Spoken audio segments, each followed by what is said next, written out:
Hello बच्चों, नमस्कार। तो आज से हम लोग जो है नवोदय का प्रैक्टिस सेट करेंगे, यानी कि मैथ का प्रैक्टिस सेट रहेगा।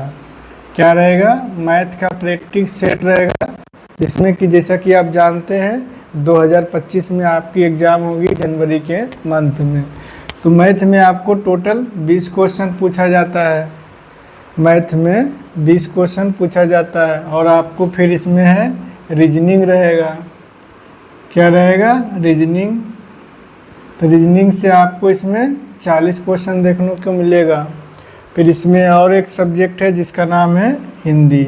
हिंदी या तो आप इंग्लिश ले सकते हैं, हिंदी या तो इंग्लिश, कोई भी आप इसमें चूज कर सकते हैं, जिसमें आपको टोटल 20 क्वेश्चन रहेगा। तो नवोदय में सिर्फ इतना ही आपका सिलेबस है। मैथ से आपको टोटल 20 क्वेश्चन है। तो इसमें आपको सारा चीज़ रहेगा। अर्थमेटिक का क्वेश्चन, जैसे कि आप जानते हैं लाभ हानि है और परसेंटेज है, साधारण ब्याज है। तो इस इतना जो है ये सारे इसी में आ जाएंगे, यानी कि जो मैथ है टोटल इसी में आ जाएंगे आपको। और रीजनिंग में आपको इसमें सिर्फ नॉन वर्बल रीजनिंग रहेगा। आप जैसा कि जानते होंगे कि एक होता है वर्बल और एक होता है नॉन वर्बल। तो नॉन वर्बल इसमें रीजनिंग रहेगा। इसमें फिगर वाला क्वेश्चन आएगा, नॉन वर्बल। इसमें जो है नॉन वर्बल क्वेश्चन आएगा। और हिंदी में आप इसमें देखते हैं तो हिंदी में या तो आपके इसमें एक होता है अनुच्छेद। अनुच्छेद मतलब गद्यांश, यानी कि आपको कोई अनुच्छेद दिया रहेगा 10 लाइन का, उसी में से आपको आंसर देना है। क्वेश्चन उसी के आधारित रहेगा। जैसे कोई कहानी दे दिया तो कहानी के आधारित पर जो आपको उसी से क्वेश्चन पूछा जाएगा। और एक पार्ट इसमें होता है जो कि आप देखेंगे इसमें व्याकरण का होता है। इसमें व्याकरण का पार्ट होता है। एक जो है इसमें आप गद्यांश होगा, यानी कि आप पैसेज पढ़ेंगे और उसी से आधारित आप क्वेश्चन को सॉल्व करेंगे। और एक होता है व्याकरण। इसमें आपको व्याकरण से संबंधित, जैसे आप देखते हैं मुहावरा होता है, और इसमें देखते हैं कि लिंग है, संधि विच्छेद है, ये सारी चीज़ें आपको व्याकरण में मिलता है। जैसे आप देखते हैं समानार्थी शब्द, उल्टा शब्द, और इसी में सारे आ जाते हैं व्याकरण में ही। तो बेसिकली हमको यहाँ 3 पार्ट देखना है। तो 3 पार्ट में हम लोग मैथ का प्रैक्टिस सेट अभी शुरू करेंगे। इसके बाद हमने इसमें चैप्टर से शुरू करेंगे। चैप्टर एक एक करके हम लोग इस पे आएंगे और डेली हम लोग एक प्रैक्टिस सेट करेंगे, जिसमें कि टोटल 20 क्वेश्चन रहेगा। कितना रहेगा? टोटल 20 क्वेश्चन रहेगा प्रैक्टिस सेट का। और रीजनिंग तो इसमें नहीं कर सकते हैं, हिंदी आगे हम लोग इसमें करने का कोशिश करेंगे, हिंदी या इंग्लिश करेंगे। तो अभी हम लोग स्टार्ट करेंगे मैथ का प्रैक्टिस सेट, जो कि आपका 20 क्वेश्चन होगा।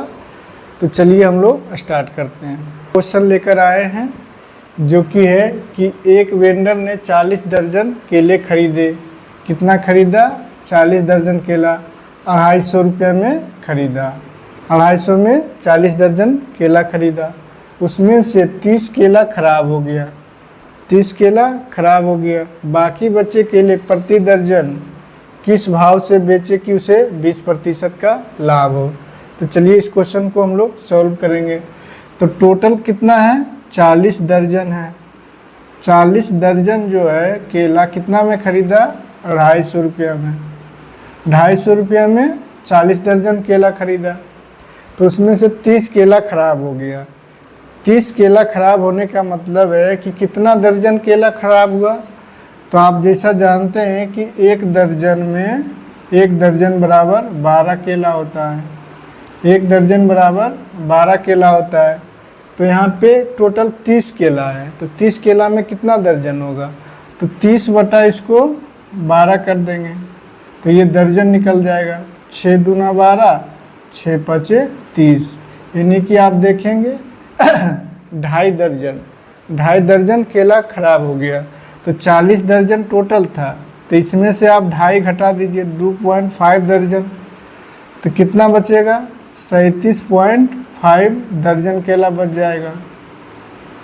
कितना बचेगा?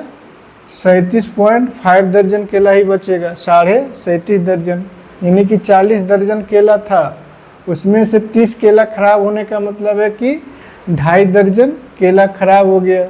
तो अब कितना बचा? 37.5 दर्जन ही बचा। अब कह रहा है बाकी बचे केले, बाकी जो यही बचा है, बाकी बचे केले प्रति दर्जन किस भाव से बेचे कि उसे 20% का लाभ हो।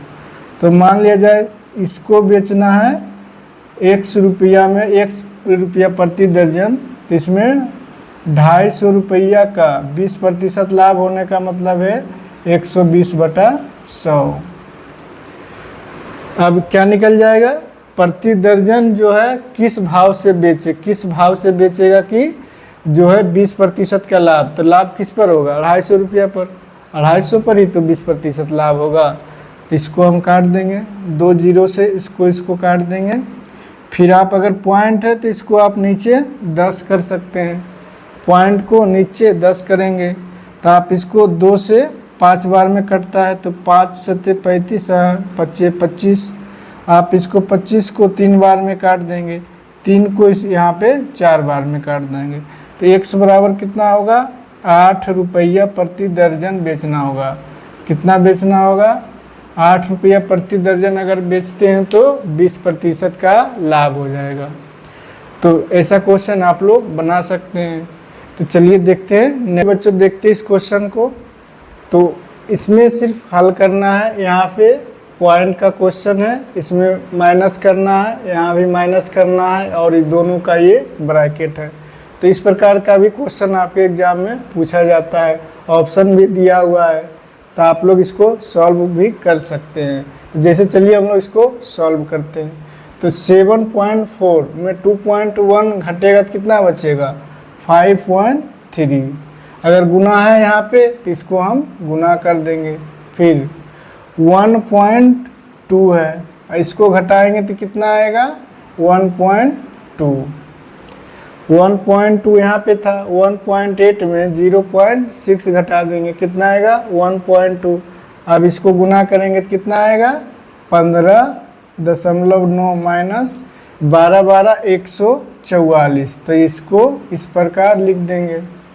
अब इसको आप घटा दीजिए, इसको आप घटाएंगे तो कितना आएगा? यहाँ पे कुछ नहीं है तो आप इसको 0 डाल देंगे, क्योंकि 2 अंक है, दशमलव के बाद 2 अंक है, तो यहाँ भी दशमलव के बाद 2 अंक डालना पड़ेगा। तो 10 में से 4 गया तो 6 बचा, 8 में से 4 तो 4, और यहाँ 5 में से 1 गया 4, यानी 14.46 हमारा आंसर हो जाएगा। कितना होगा? 14.46। तो कौन सा ऑप्शन सही है? तो आपका सी ऑप्शन सही है, 14.46। तो चलिए देखते हैं इससे आगे हम लोग। चलिए देखते हैं इस क्वेश्चन को। तो ये भी क्वेश्चन जो है आपका जो है नवोदय का ही सेट का क्वेश्चन है। तो क्वेश्चन है कि एक दुकानदार ने 80 केजी चावल 13.5 रुपये की दर से खरीदा, फिर 120 केजी चावल 16 रुपये की दर से खरीदा और दोनों को मिला दिया। उसके बाद कह रहा है कि वह किस भाव से बेचे कि उसे 16% का लाभ हो। तो जैसे यहाँ पे दिया हुआ है कि 80 केजी चावल जो है 13.5 रुपये की दर से खरीदा, तो आप इसको गुना करेंगे तो इसका निकल जाएगा कि कितना रुपया लगा, यानी कि 80 केजी खरीदने में इसमें टोटल कॉस्ट कितना आया। तो आप इसको 2 जीरो काट देंगे, 8 5 40 यानी 4, 8 3 24 4 28, यानी कि 1080 रुपया, 1080 रुपया लगा, यानी कि 80 केजी चावल खरीदने में। उसके बाद 120 केजी जो है 16 रुपये की दर से खरीदा, तो टोटल कॉस्ट कितना आएगा? यानी 16 दूनी 32, 16 दूनी 32, 16 3 19, यानी 1920 रुपया। तो आप टोटल जोड़ेंगे तो इसमें 3000 रुपया कॉस्ट आया 80 केजी और 120 केजी, यानी 200 केजी का जो खरीदने में जो क्रय मूल्य इसका आया कि कितना दाम लगा उसका 3000 रुपये टोटल कॉस्ट आया। कह रहे वक्त दोनों को मिला दिया, यानी कि 200 केजी हो गया टोटल। को किस भाव से खरीदे, किस भाव से खरीदे कि उसको जो है कितना लाभ हो? 16%। तो 116/100 कर देंगे। यहाँ पे ये ध्यान देने वाली बात है कि 200 केजी टोटल हो गया यहाँ पे, क्योंकि 80 केजी और 120 केजी टोटल आपको 200 केजी। एक्स जो उसके दोनों मिलाकर 100 रुपया प्रति भाव से अगर बेचा है तो 3000 पर उसको 16% का लाभ होगा। तो आप इसको ऐसा करेंगे, 2 जीरो काट देंगे, यहाँ पे भी 1 जीरो काट देंगे, इसको 10 से काट देंगे, इसको कितना होगा 58 हो जाएगा, और इसको काटेंगे ये 5 हो जाएगा, ये कितना होगा 29 हो जाएगा। तो 5x बराबर कितना हुआ 87 हो गया। तो x बराबर 87/5। तो आप देखेंगे यहाँ पे 17.40 रुपये पर केजी आ जाएगा। आंसर हमारा कितना आएगा 17.40 रुपया पर केजी आ जाएगा। तो चलिए देखते हैं इससे अब हम लोग नेक्स्ट क्वेश्चन। चलिए बच्चों देखते हैं इस क्वेश्चन को। तो ये 6 केजी चना का मूल्य जो है 8 केजी मक्का के बराबर है। तो 1.5 केजी चना यानी 1.1/2 केजी मक्का का मूल्य जो है 13.5 रुपया है। तो 1 केजी चना का मूल्य क्या होगा? तो ऑप्शन है 12 रुपये, 8 रुपये, 10 रुपये और 11 रुपये। तो चलिए इसको हम लोग सॉल्व करते हैं। तो यहाँ पे है कि 6 केजी जो है चना बराबर क्या है 8 केजी मक्का। 6 केजी चना के बराबर है 8 केजी मक्का, यानी कि आप 6 केजी चना दीजिए या 8 केजी मक्का दीजिए, बराबर हो जाएगा। तो इस प्रकार इसको क्या करेंगे, 3 से इसको काट सकते हैं, इसको 4 से काट देंगे। तो हम क्या लिख सकते हैं, चना बटा मक्का। चना बटा मक्का बराबर क्या हो जाएगा 4/3 हो जाएगा। इसको हम ऐसा लिख सकते हैं बटा में, या तो अनुपात में भी लिख सकते हैं। चना अनुपात मक्का बराबर 4/3 भी लिख सकते हैं। तो फिर क्या कह रहा है कि 1.5 केजी मक्का। 1.5 केजी मक्का का मतलब है 3/2 केजी मक्का। 3/2 केजी मक्का का दाम कितना है 13.5 रुपये। तो 1 केजी मक्का का दाम क्या हो जाएगा, तो 13 रुपये 50 पैसा। इसको बटा में करेंगे 3 और 2 जो है ऊपर चला जाएगा। और यहाँ पे दशमलव के बाद 2 अंक है, तो इसको हम दशमलव यहाँ से हटा देंगे। तो इस प्रकार आप इसको काट देंगे। इसको ऐसे काटेंगे, 3 से इसको काटेंगे, यानी ये 45, 2 को 5 बार में और इसको 9 बार में, यानी कि 1 केजी जो है मक्का का दाम कितना आया 9 रुपया। तो हमको निकालना क्या है, तो 1 केजी चना का मूल्य। तो हम तुलना कर देंगे, 1 केजी मक्का का दाम 9 रुपया आया और यहाँ पे मक्का का दाम कितना है 1 केजी 3 रुपया। निकालना क्या है, चना का दाम 1 केजी। तो यहाँ पे कितना है 4 से गुना कर देंगे तो चना का दाम निकल जाएगा। 3 से 3 बार में काटेंगे, कितना आएगा 12 रुपया आएगा। 1 केजी चना का दाम कितना आ जाएगा 12 रुपया। हमारा ऑप्शन नंबर 1 सही हो जाएगा। तो चलिए देखते हैं इससे आगे हम लोग। बच्चों देखते हैं इस क्वेश्चन को। तो यहाँ पे क्वेश्चन दिया हुआ है 700/7/70.07 प्लस 700/7/70.7। तो ऑप्शन आपका है 11, 0.11, 1.01, 10.1। तो आप इसको सोल्व करने का प्रयास करेंगे।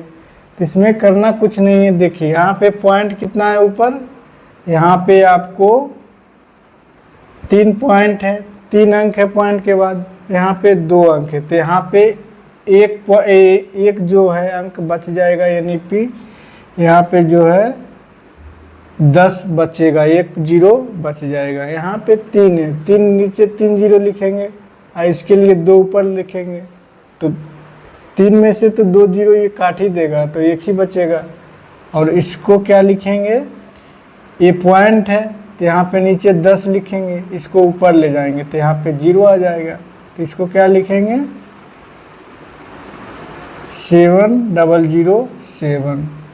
अब इसको देखिए, एक जीरो बच गया यहाँ पे, तो इसको यानी कि 1/10 लिखेंगे। यहाँ पे एक जीरो ज़्यादा है, यहाँ पे 10 से ये टोटल कट जाएगा तो 10 आ जाएगा, तो बराबर क्या होगा 10 गुने 10 तो 100 और 101। अब बटा में 10 करेंगे तो एक पॉइंट के बाद यानी कि 10.1 हो जाएगा हमारा आंसर। कितना होगा 10.1 हो जाएगा। कौन सा ऑप्शन, डी ऑप्शन हमारा सही होगा 10.1। तो चलिए देखते हैं इससे हम लोग नेक्स्ट हम लोग आज इस जो ये क्वेश्चन है इसको करते हैं। तो हमारा ये अगला क्वेश्चन है कि एक संख्या जो कि 4.031 और 3.333 के अंतर को उनके योग में जोड़ा जाए तो परिणाम क्या प्राप्त होगा। ऑप्शन है, ये हमारे पास 4 ऑप्शन दिया हुआ है। तो चलिए इसको हल करते हैं। तो यदि संख्या इतना और इतना के अंतर, इतना और इतना के अंतर का रहा है तो इसको अंतर निकाल लेते हैं। 4.031 माइनस 3.333, तो इसका अंतर कितना आ जाएगा, तो 11 में से 3 यानी कि ये 8 होगा, और ये 2 बचेगा तो 12 में से 3 यानी कि 9 हो जाएगा। यहाँ पे 9 बचेगा, 9 में से 3 जाएगा तो 6 बचेगा, यहाँ पे 0 बचेगा। तो हमारे पास इसका अंतर कितना आया, तो कह रहा कि के अंतर, इतना और इतना के अंतर को उनके योग में जोड़ा जाए। तो अब इस दोनों का योग करेंगे। इस दोनों का योग कितना होगा, 4.031 प्लस 3.333, और इसको फिर इसके योग में जोड़ेंगे तो कितना होगा, 3 1 4 हो जाएगा, 3 3 6 हो जाएगा, 0 और 3 को जोड़ेंगे तो 3 होगा, पॉइंट रहेगा, 4 और 3 7 रहेगा। इन दोनों के योग में अब इसको जोड़ना है। अब इसको आप प्लस को आंसर जाएगा तो क्या हो जाएगा, 8 4 12, बाकी 2 9 6 15 यानी कि 2 17 9 और ये 6 15 और 1 16 हो जाएगा। 16 के 6 6 3 9 1 10 के 0 बाकी 1 7 1 8 हो जाएगा। कितना आया आंसर, 8.062। तो कौन सा ऑप्शन सही होगा, सी ऑप्शन हो जाएगा सही। कितना आएगा, तो ये कह रहा था कि इतना और इतना संख्या के अंतर को उनके योग में जोड़ा जाए, यानी कि इसका अंतर पहले करना है, दोनों का अंतर कर दिए, दोनों का योग जो अंतर आया उसको जोड़ देना है। तो हमारे पास कितना आंसर आया, 8.062। तो चलिए देखते हैं नेक्स्ट, देखते हैं इस क्वेश्चन को। तो क्वेश्चन है कि दो संख्याओं का लघुत्तम समावर्तक यानी कि लासा 48 है तथा मासा यानी महत्तम समावर्तक कितना है, 4 है। यदि इन दोनों संख्याओं में से एक संख्या 16 है तो दूसरी संख्या क्या होगी। तो आप इसका एक रूल याद रखें, नियम क्या है, लासा गुने मासा यानी कि लघुत्तम समावर्तक गुने महत्तम समावर्तक बराबर पहली संख्या गुने दूसरी संख्या। तो यहाँ पे लासा और मासा कितना दिया है, 48 दिया है, मासा 4। तो कह रहा है यदि इन दोनों संख्याओं में से एक संख्या कितना है, 16 है, दूसरी संख्या ज्ञात करना है। तो दूसरी संख्या मान लिया जाए x मान लिए, 16 को 3 से काट देंगे तो x बराबर कितना हो जाएगा, 12। कौन सा ऑप्शन हो जाएगा, डी ऑप्शन। तो हमारा आंसर क्या हो जाएगा, 12। क्वेश्चन है कि 19 और 119 के बीच में 11 के कितने गुणज है उसकी संख्या बताना है। 11 के गुणज यानी कि 11 के बाद 11 22, 11 33, 44, 55, 66, 77, इस प्रकार देखना है कि 19 और 119 के बीच में कितने हैं। तो चलिए इसको बनाते हैं पहले।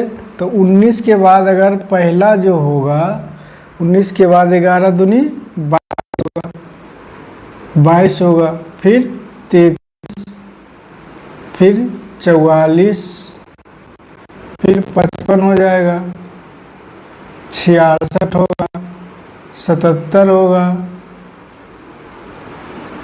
फिर 88 होगा, फिर 99 होगा, फिर 110 होगा। अगर 120 करेंगे, 120 अगर करेंगे तो ये नहीं होगा, क्योंकि 119 तक ही, 19 से 19 ही चाहिए, 120 तक नहीं चाहिए। 120 हम काउंट नहीं करेंगे तो कितना हो जाएगा? 1 2 3 4 5 6 7 8 और 9। तो हमारा आंसर क्या हो जाएगा? 9। यानी कि 19 और 119 के बीच में 11 के अंक की संख्या कितनी होगी? तो 9 होगी। 1 2 3 4, यानी कि आप देखेंगे यहाँ पे 9 हो जाता है। चलिए देखते हैं नेक्स्ट क्वेश्चन। संख्या को क्या लिखना है? तो एक इतना संख्या दिया हुआ, इसको बढ़ते क्रम में लिखना है, बढ़ते क्रम में। यानी कि बढ़ते क्रम यानी कि जो सबसे पहले, जो सबसे ज़्यादा छोटा है उसको पहले लिखेंगे, जो उससे बड़ा है उसके बाद, फिर उससे बड़ा है उसको लिखेंगे। तो सबसे पहले छोटा को लिखेंगे। तो चलिए, इसका तो बहुत सारा नियम है, लेकिन इसको सिंपल नियम से हम लोग भाग दे देते हैं, ठीक है? तो आराम से इसका आंसर आ जाएगा। 3 को अगर 1 में, यानी 0.3 हो जाएगा। 6 पॉइंट ये 10 हो जाएगा तो 0.1 हो जाएगा। 3 को अगर 20 में भाग देंगे 0.6 हो जाएगा। 9 को 7 में, यानी कि 0.7 हो जाएगा। तो आप यहीं से आप इसको देख लीजिए, क्रम लगा दीजिए।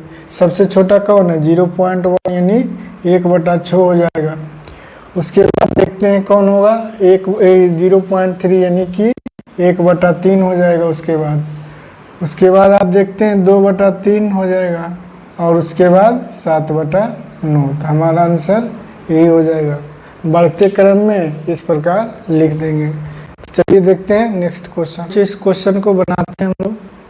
तो क्वेश्चन है कि संख्या इतना दिया हुआ है, इतना में अंक 7 और 8 को परस्पर बदल दिया जाए। परस्पर बदल दिया जाए यानी कि 7 के जगह 8 कर देंगे और 8 के जगह 7 कर देंगे। परस्पर बदली करना मतलब 7 के जगह 8 चला जाएगा और 8 के जगह 7 चला जाएगा।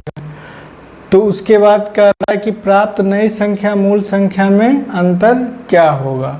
तो पहले जो मूल संख्या है उसको लिख देंगे। मूल संख्या क्या है? तो मूल संख्या बराबर 4 7 3 8 और 2। तो इसको अब परस्पर बदल देते हैं। बदलने पर क्या होगा? बदलने पर तो बदलते हैं।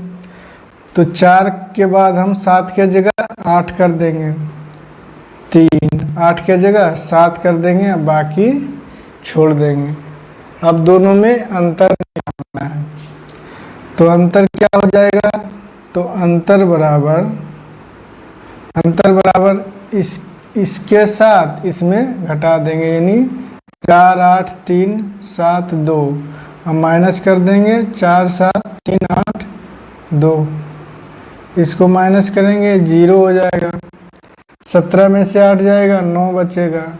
12 में से 3 जाएगा 9 बचेगा। ये 0 ये कट जाएगा। कितना आया? 990। तो 990 हमारा ऑप्शन नंबर 1 सही हो जाएगा। तो ऑप्शन कौन सा? 1 सही हो जाएगा। तो चलिए देखते हैं इससे आगे हम लोग। तो चलो बच्चों, हम लोग देखते हैं इस क्वेश्चन को। तो एक ये वृत्त है, वृत्त के अंदर एक और ये वृत्त है जिसकी की त्रिज्या दिए हुआ है। रेडियस कितना है? 7 सेंटीमीटर, और बड़े वृत्त का जो त्रिज्या है 21 सेंटीमीटर है। और ये छायांकित भाग है, यानी कि यहाँ पे छायांकित किया गया है। तो इसी का क्षेत्रफल पूछ रहा है। छायांकित भाग का क्षेत्रफल क्या होगा? तो इसको किस प्रकार बनाएंगे? तो आप लोग इसको बनाने का प्रयास करिए। ऑप्शन हमारे पास है 1386 वर्ग सेंटीमीटर, 154, 1232 और 1242। तो इसको हम किस प्रकार बनाएंगे? तो आप देखेंगे कि ये जो बड़ा वृत्त है और ये जो छोटा वृत्त है, तो बड़ा वृत्त को छोटा वृत्त से अगर घटा देते हैं तो हमको इस पार्ट की क्षेत्रफल निकल जाता है। तो पहले आप समझेंगे यहाँ का कि वृत्त का क्षेत्रफल क्या होता है। वृत्त का जो क्षेत्रफल है तो क्या होता है, पाई आर स्क्वायर। वृत्त का क्षेत्रफल क्या होगा, पाई आर स्क्वायर हो जाएगा। तो यहाँ पे क्या करना है, जैसे वृत्त का क्षेत्रफल यानी कि बड़े वाला वृत्त का क्षेत्रफल में छोटे वाले वृत्त का क्षेत्रफल घटा देंगे। टोटल इतना में से इतना घटा देंगे तो हमको ये इसका क्षेत्रफल निकल जाएगा। तो चलिए इसको निकालते हैं, यानी पाई को ऐसे ही रहने देंगे। एक बड़ा आर है, बड़ा आर माइनस छोटा आर, तो पाई का मान आप लिख दीजिए 22/7। बड़ा आर कितना होगा 21 सेंटीमीटर, तो इसका आर स्क्वायर कितना होगा 441 माइनस, अब छोटा आर कितना होगा 749, तो इसको 49 कर देंगे।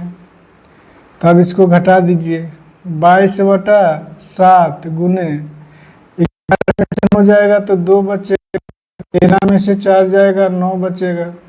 ठीक है, तो यहाँ पे 3 बचेगा, 11 में से 9 2, 13 में से 4, यहाँ पे 3 बचेगा। चलिए इसी को यहाँ पे लिख देते हैं, 22/7 गुने 392। तो इसका वृत्त का क्षेत्रफल निकल जाएगा। क्या निकलेगा, वृत्त का क्षेत्रफल यानी छायांकित भाग का क्षेत्रफल निकल जाएगा। तो इसको काट देंगे, 7 को 5 से और इसको 6 से। तो यहाँ पे देखेंगे 22 को 56 से गुना करेंगे, 22 छक 32 23, यानी 1232 सेंटीमीटर स्क्वायर हमारा क्या हो जाएगा, आंसर हो जाएगा 1232। तो आपका ये सी ऑप्शन सही हो जाएगा। कितना हो जाएगा, सी ऑप्शन सही 1232 सेंटीमीटर स्क्वायर, या तो वर्ग सेंटीमीटर भी कह सकते हैं। तो आप समझ गए होंगे इस क्वेश्चन को। तो चलिए हम लोग नेक्स्ट क्वेश्चन, इस क्वेश्चन को बहुत ही प्यारा क्वेश्चन है।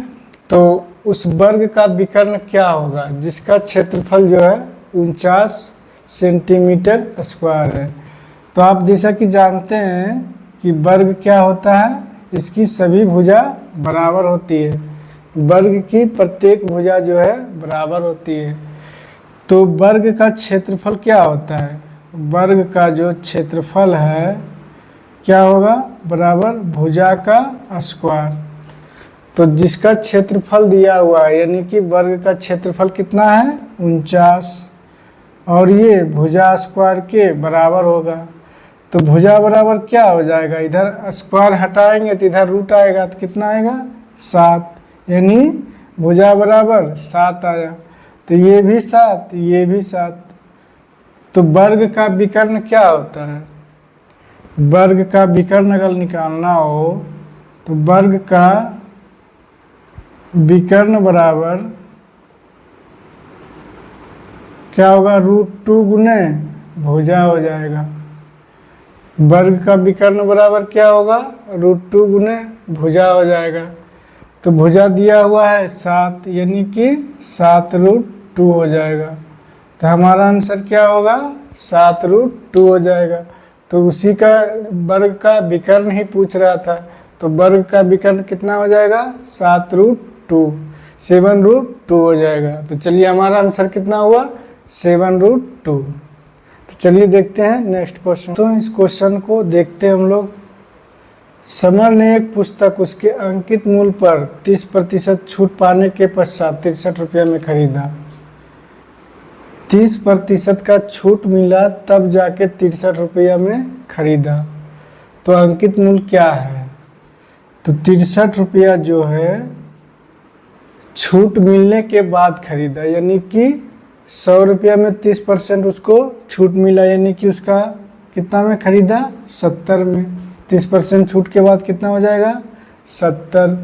निकालना है अंकित मूल्य, तो 100 से गुना कर देंगे तो अंकित मूल्य निकल जाएगा।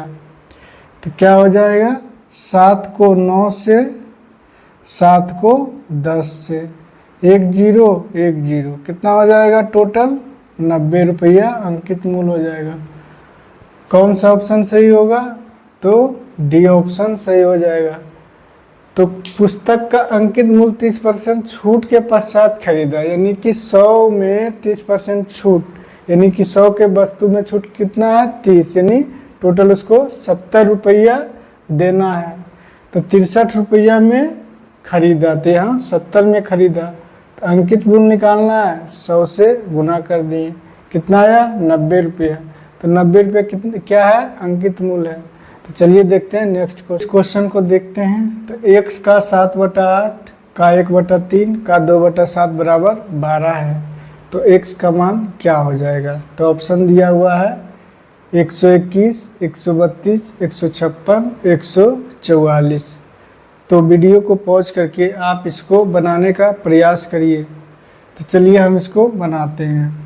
तो x का 7/8 का 1/3 का 2/7 बराबर कितना होगा? 12।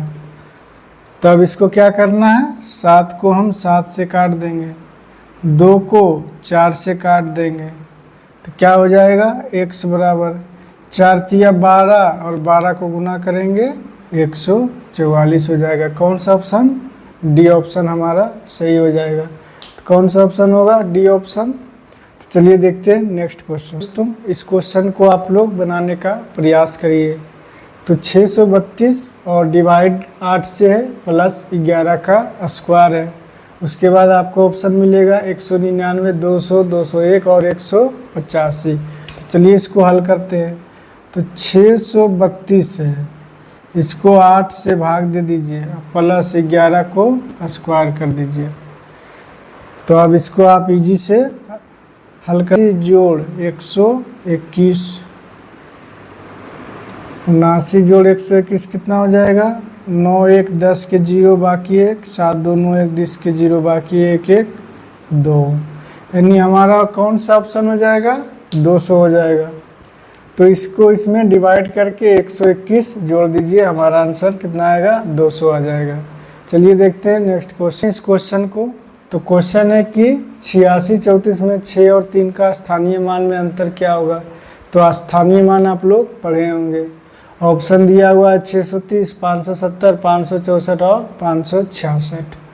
तो जैसे देखिए 8 6 3 4, अगर 6 का स्थानीय मान कहा जाए तो 6 लिखेंगे, 6 के बाद कितना अंक है? 2, 600 हो जाएगा। अगर 3 का स्थानीय मान कहा जाए तो 3, इसके बाद कितना अंक है? 1, तो इसको घटा देंगे तो अंतर बराबर क्या हो जाएगा?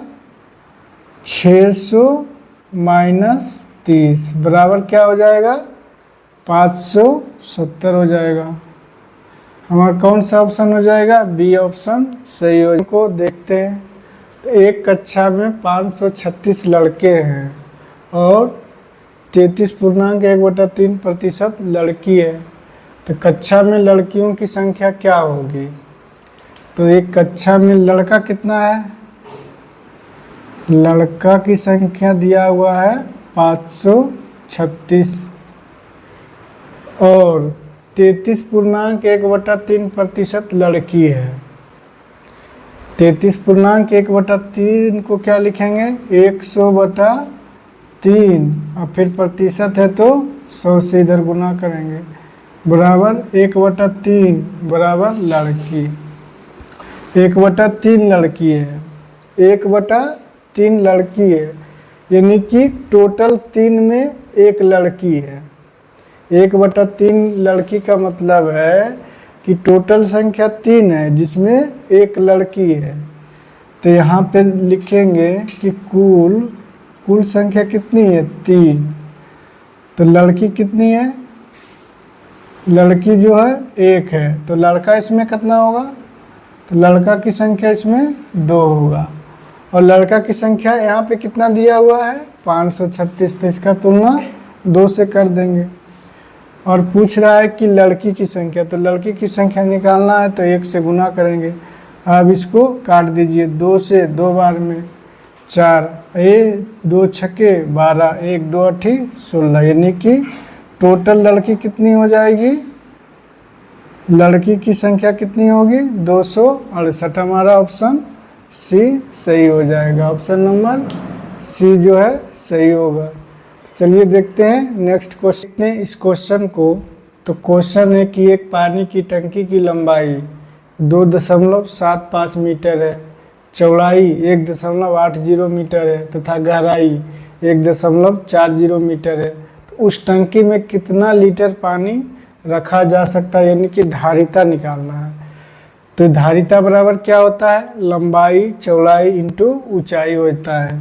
तो ऑप्शन दिया हुआ है ए बी सी और डी। तो चलिए इसको निकालते हैं। तो धारिता क्या होगा 2.75, फिर 1.80, फिर कितना होगा 1.40, ये टोटल इसकी धारिता हो गई। अब इसका बटे में क्या करेंगे, दशमलव को हटाएंगे 2 0, यहाँ भी दशमलव हटाएंगे 2 0, यहाँ भी हटाएंगे तो 2 0 हो जाएगा। सारे दशमलव को हमने हटा दिया।